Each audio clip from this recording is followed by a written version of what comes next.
C'est l'Opinion qui a publié la dernière réflexion de Génération Libre ce matin. Donc j'ai juste le temps de donner les éléments factuels aux gens qui nous écoutent pour que vous puissiez réagir après. Donc ils se disent, on a un problème de consentement face à l'impôt, il y a le ras-le-bol fiscal, il faut trouver un moyen de réconcilier en fait le citoyen avec sa fiscalité, avec ses autorités fiscales, avec son percepteur. Et donc il faut trouver un outil. Et l'outil qui a été imaginé par Génération Libre, et dont l'Opinion nous fait l'écho, c'est de faire surtout pas comme Colbert. Colbert, c'était, la bonne politique fiscale consiste à plumer la loi sans la faire crier. Au contraire, là, ils disent c'est le contraire qu'il faut faire. Il faut associer les contribuables aux choix fiscaux et notamment demander aux gens, mais à quoi voulez-vous que servent vos impôts? Vous payez des impôts, pourquoi faire? Souvent, vous vous posez la question. Eh bien, on va vous demandez de vous prononcer, on va vous consulter. La consultation, concrètement, d'après Génération Libre, se fera au moment de la déclaration d'impôt. Alors c'est là, probablement, où on pourrait peut-être cocher des cases ou alors avoir un encadré blanc dans lequel on mettrait des souhaits principaux qu'on a en tête. Tiens, je veux d'abord qu'on investisse dans l'éducation, beaucoup moins dans la défense, peut-être un peu moins de solidarité. Faut-il plus de transferts sociaux? Enfin bref. Et avec ça, donc l'idée de Génération Libre est d'améliorer le consentement à l'impôt, de sortir un peu du côté chèque en blanc. Je paye des impôts, mais c'est un chèque en blanc pour un État qui en fait un peu ce qu'il veut. Voilà, j'ai été un peu long, j'ai raconté mon histoire. Comme ça, je suis pile à l'heure. On se retrouve dans un instant. Nicolas Dose accueille les experts. Marc Toiti, économiste, président du cabinet ACDFI, qui a publié Un monde de bulles, bitcoin, bourse, dette, immobilier. 10 ans après le krach de 2008, comment éviter une nouvelle crise? Nous sommes 11 ans après ce krach.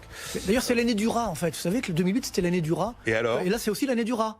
Non, je sais pas, voilà, c'est la nouvelle en chinois. Le krach, il a commencé le krach, il a commencé en 2007. On devient astrologue maintenant, on s'en sort plus. Je ne trouve aucun expert qui me décrit la prochaine bulle et qui pense qu'elle va exploser. Ah oui, tant mieux. Au moins, il y en aura un. Alain Madelin, il est cofondateur du Fondateur Capital, et Stéphane Venufel, cofondateur de netinvestissement.fr, créateur du blog je suis libéral.fr. Est-ce que vous voulez qu'on vous demande votre avis tous les ans dans votre déclaration pour que vous puissiez enfin expliquer à Gérald Darmanin et Bruno Le Maire ce que vous souhaitez voir réaliser avec les impôts que vous versez?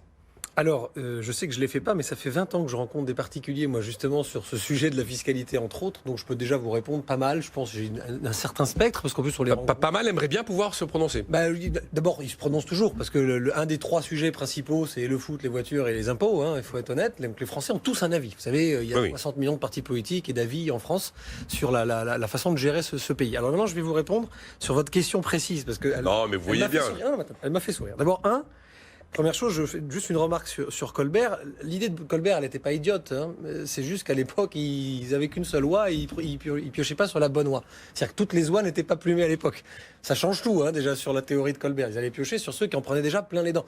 Donc il y avait un truc qui allait pas. Donc forcément, c'est pas idiot. Maintenant, qu'est-ce qu'on va avoir déjà? Première question. C'est quoi qui va inciter les gens à prendre un quart d'heure, 20 minutes sur le site des impôts? Parce que ça va se faire en digital. Oui, à l'arrivée, c'est ça. Qu'est-ce qu'on va avoir? Est-ce qu'on va avoir une petite réduction d'impôt? Est-ce qu'on va avoir un petit cadeau, un petit bon d'achat? Un petit fees, une petite incitation? Est-ce que, Nicolas, je le pratique depuis 20 ans. Si vous ne faites pas un cadeau fiscal aux gens, vous n'orienterez pas ni leur temps, ni leur épargne, ni leur intérêt. Bien, maintenant, je vais vous répondre ce qui va se passer.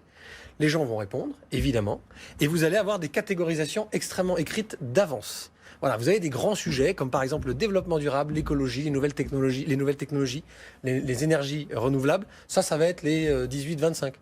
Voilà. Vous allez avoir la sécurité, le point de CSG, CRDS sur la retraite, ça va être les 65-80. Vous allez avoir la sécurité. Ça, c'est sur les électeurs d'extrême droite. Vous allez avoir la redistribution et la taxation des dividendes. Ça, c'est sur l'extrême gauche. Je caricature, évidemment. Oh, oui, mais pourquoi je vous dis ça? Parce qu'en fait, ça va commencer par quoi? La première chose qu'on va leur dire, c'est qu'est-ce que vous pensez de l'impôt et comment vous pensez qu'on devrait dépenser votre argent. Ils vont commencer par dire, déjà, prenez-en moins. Ça va être la première chose. Et la deuxième chose va être forcément orientée sur leur perception personnelle, ce qui est 100% normal. Nous, on fait beaucoup de finances comportementales. Nicolas, c'est normal. Oui, les gens après, en agrégeant les spectres individuels... C'est pas possible. Donc c'est pas possible. Ce que je veux dire, juste, Nicolas, c'est que regardez, moi qui suis un odieux libéral, je suis toujours en train de dire il ne faut pas toucher à l'éducation nationale et à la formation. C'est l'une des plus grosses erreurs de penser qu'on dépense trop, on dépense mal. Pourquoi? Parce qu'en fait, il faut former les gens. Le seul moyen de revenir à la meilleure compréhension des retraites, de l'assurance chômage et de la fiscalité, donc du budget de l'État, parce que c'est ça dont on parle, c'est comment est géré votre argent, c'est-à-dire d'être capable de lire un budget de l'État. Donnez-moi un pourcentage de Français qui a envie de lire le budget de l'État. Évidemment, autour de la table, on aime bien. Et personne autour de nous comprend pourquoi on aime bien. La grande majorité des Français, ils n'ont pas envie de lire. Donc forcément, comme ils n'iront pas dans les détails, et par exemple, FIPECO est un site que vous citez souvent, qui est hyper bien fait pour ça. Mais ça éclaire énormément. Ah oui. Donc déjà, si les gens commençaient par ça, déjà, ils pourraient avoir une vision et ils arrêteraient de râler. Maxime Sbailly, il vient bientôt de Génération Libre. Je demandais de me raconter, je ne sais plus quand est-ce qu'il vient. Si, mais il sera là vendredi. Tiens, mais la vendredi, démocratie participative, c'est une bonne idée, mais il faut que les gens aient envie et le temps, en fait, de vraiment rentrer dans le détail. Comprendre les impôts. J'ai du mal à trouver aujourd'hui une personne qui a une vision 100% claire de la réforme des retraites. J'en ai plus là aujourd'hui en magasin. Imaginez si on réformait On avait les impôts. Mickaël Zemmour qui était à peu près clair sur le sujet vendredi, mais enfin c'est difficile de Non, c'est facile, mais enfin bon. c'est facile Alain. Vous avez vu les 1026 pages d'études d'impact selon que vous êtes né en 70, 75, 80, 85, 90, 95, 2000. Vous n'avez pas exactement les usines à gaz. Voilà. C'est pas si simple. Vous me demandez si oui. on peut comprendre le système sans être obligé de rentrer dans la tuyauterie. Ah mais d'accord. Alors s'il s'agit d'être sur des grands principes, ok. Mais il y a un moment la tuyauterie, elle est quand même nécessaire. Non. Parce que...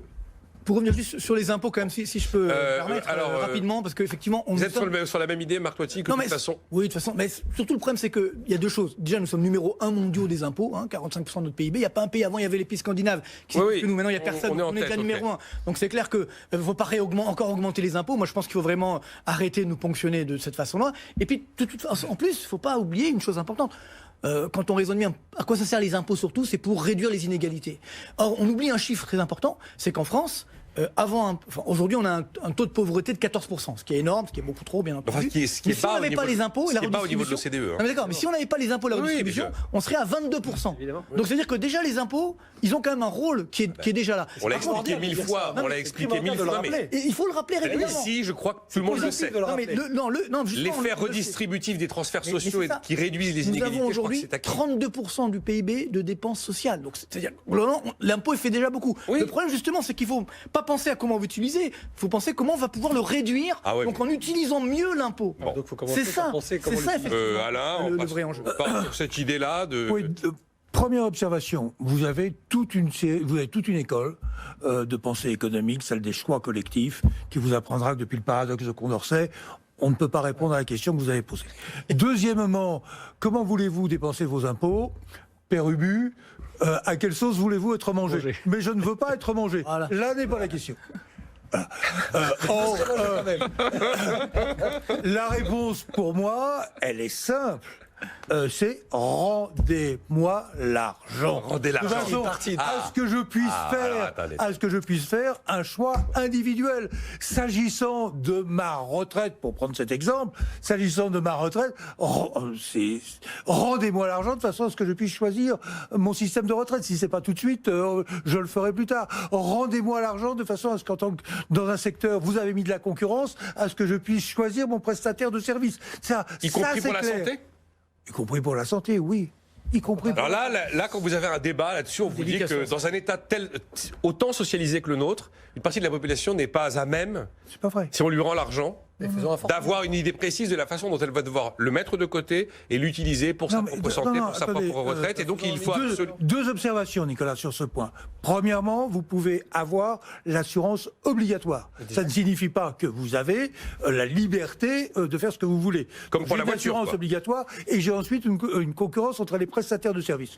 Je me souviens à un moment, lorsque je négociais avec FO, j'avais obtenu de FO la possibilité d'avoir une concurrence entre les caisses et la possibilité d'avoir des mutuelles qui soient assureurs au premier euro, ce qui était une bonne chose, qui établissait une concurrence. Donc, on peut avoir des pas décisifs dans ces mécanismes. Rendez-moi l'argent.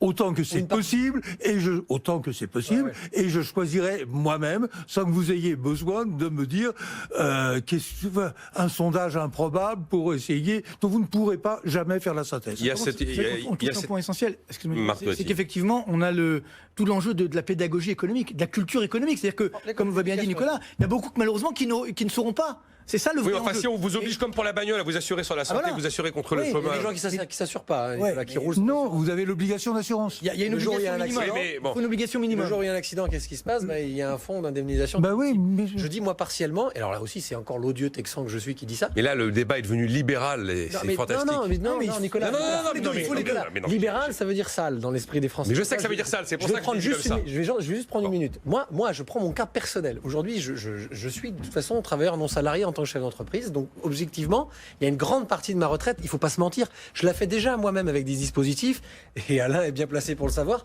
qui incitent à faire un placement retraite et un placement prévoyance complémentaire avec des incitations fiscales payées par mon entreprise qui s'appelait la loi Madelin. Donc, je le dis avec tout le monde le sait. Ça existe depuis 20 ans, ce genre de système, plus que ça. Bon, donc. voté à l'unanimité au Conseil économique et Je social. pourrais continuer, Nicolas, aujourd'hui, moi, à verser quand même à une caisse un minimum forfaitaire, parce que j'ai de la chance et que ça se passe bien, j'ai un bon taux d'imposition, etc., qui ira dans un fonds pour les gens les plus faibles qui n'auraient jamais les moyens de se protéger. J'ai aucun problème avec ça et je suis l'odieux libéral. Pourquoi? Parce qu'en fait, je suis français et je suis fier de ce système social. Mais le reste, laissez-moi faire, parce que 80% de ce que je verse, je ne sais pas où ça va. Ça veut dire qu'en fait, la réforme des retraites, vous auriez arrêté la cotisation à un pass, Par exemple. un plafond de sécurité sociale et pas 3. Mais vous savez, mais à moi, 40 000, quoi. Nicolas, Il faut responsabiliser je aussi cotise les moi aux retraites beaucoup trop par rapport à ce que j'aurais en tant que travailleur non salarié que gérant d'une SARL. Si on rentre dans le détail on explique ça, c'est pas la réforme de demain, c'est ce qui existe aujourd'hui. Et on est 2,2 millions d'entreprises en France de taille moyenne, pas le CAC 40 qui croule sous les dividendes. Des gens qui créent des emplois tous les jours. Bon bah donc déjà la retraite pour nous c'est pas vraiment un sujet, on le fait nous-mêmes. Comment? En faisant croître nos entreprises et en espérant éventuellement la revendre, la céder, la transmettre à nos enfants. C'est ça qu'il faut expliquer aux gens, plutôt que de leur faire peur en leur disant il n'y aura plus rien si on libéralise le système de l'épargne. Parce que si on libéralise le système de l'épargne, bah forcément on permet aux gens d'aller chercher de la croissance sur leur épargne et des gains qui seront taxés par l'État, donc c'est des flux financiers. Si vous voulez qu'on rentre dans le détail, on peut se marrer. C'est juste que il faut pas faire peur aux gens comme ça en disant ah non pas la santé, on n'y touche pas, sinon ils seront plus soignés. Chaque fois que vous présentez un problème en termes de liberté de choix aux Français, vous avez largement 2/3 ou les 3/4 des Français qui sont pour. Laissez-moi choisir l'école de mes enfants. Je crois qu'il y a un organisme qui se bat depuis des années pour mettre fin à la sécurité. Je ne sais plus comment il s'appelle. Non, mais c'est autre chose. Ça n'a rien à à voir. part que c'est ce truc-là, bon. Ça n'a rien à Ah, voir. mais Nicolas, ce que vient de dire Alain est très juste. Je veux dire, sur n'importe quel fronton des écoles en France ou des mairies, c'est liberté, égalité, fraternité. C'est pas égalité, liberté, fraternité. C'est la liberté, laissez-moi faire ce que je veux. L'égalité, les plus faibles seront protégés. La fraternité, on va s'entraider. Ouais. C'est aussi simple que ça. Et on le met à l'envers depuis des années. Et ça peut paraître philosophique, mais ça résume fondamentalement comment on a été élevé, les générations des années 70 et 80 à l'école. Il faudra que je reprenne les réactions de Twitter des auditeurs parce que depuis la rentrée, je prends pas d'ordi pendant l'émission. Il faut que je le fasse. Je vais chercher Donc là, mon mais là, je regarde, j'ai un auditeur qui me dit, moi, je suis pour qu'on augmente les impôts, y compris les miens.